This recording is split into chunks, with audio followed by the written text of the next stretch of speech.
La parole est à Monsieur Xavier Paluskiewicz. Merci, Monsieur le Président, mes chers collègues, Madame la Ministre des Affaires européennes. L'Europe ne se fera pas en un jour ni 100 heures. Rien de durable ne s'accomplit dans la facilité. Pourtant, elle est déjà en marche, disait Robert Schuman. Et c'est en ce sens que Monsieur le Président de la République, le 26 septembre dernier, s'est exprimé au sujet de l'une de ses priorités du quinquennat, la refondation d'une Europe souveraine, démocratique et unie. C'est cette même Europe qui nous permettra, et je l'affirme ici en ma qualité de rapporteur spécial aux affaires européennes, a fortiori suis-je né et élu à 2 pas des frontières belges et luxembourgeoises, de défendre nos valeurs, nos intérêts dans un monde qui ne cesse de se mouvoir. La France doit porter un véritable projet européen, ambitieux et réaliste. C'est pourquoi nous devons non seulement parler du budget, mais bel et bien de projet. Les dernières actualités en Europe sont fort symboliques. La percée des nationalistes au Bundestag, le référendum sur l'indépendance de la Catalogne, l'instabilité politique italienne. Voici quelques exemples d'une Europe à 2 vitesses, électrisée par des problèmes endémiques auxquels nous devons faire face ensemble. Concentrer l'énergie et la force des États membres pour que nous puissions enfin créer un projet européen bien supérieur à la somme des simples États qui la composent, voilà l'équation que nous devons porter, n'en déplaise à certains eurosceptiques assis sur les bancs de cette Assemblée. Alors, selon la formule hautement consacrée, Madame la Ministre, les Français veulent savoir si la réforme du statut des travailleurs détachés, si chère à Monsieur le Président, mettra enfin un terme aux disparités salariales et concurrentielles dont souffrent nos salariés et nos entreprises, savoir si la refonte des institutions européennes pourra enfin créer un cadre commun, plus solide à travers la nécessité d'organiser des débats issus de conventions démocratiques.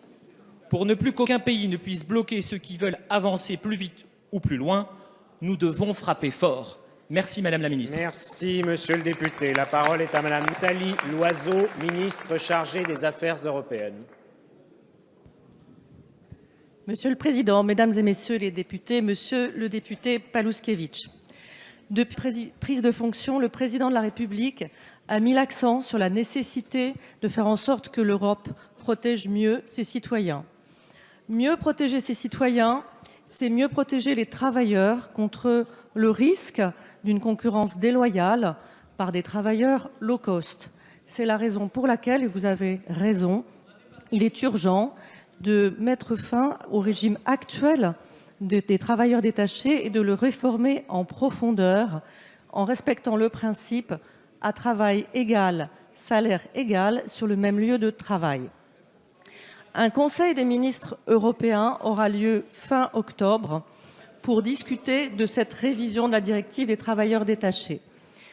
Muriel Pénicaud, Elisabeth Borne et moi-même parlons quotidiennement à nos partenaires de l'Union européenne pour faire avancer nos idées. La négociation n'est pas facile, mais nous avons bon espoir. J'étais en Pologne la semaine dernière, je serai en Hongrie dans quelques jours. Nous ne négligeons aucun effort. Réformer le travail détaché est indispensable, mais ça n'est pas suffisant.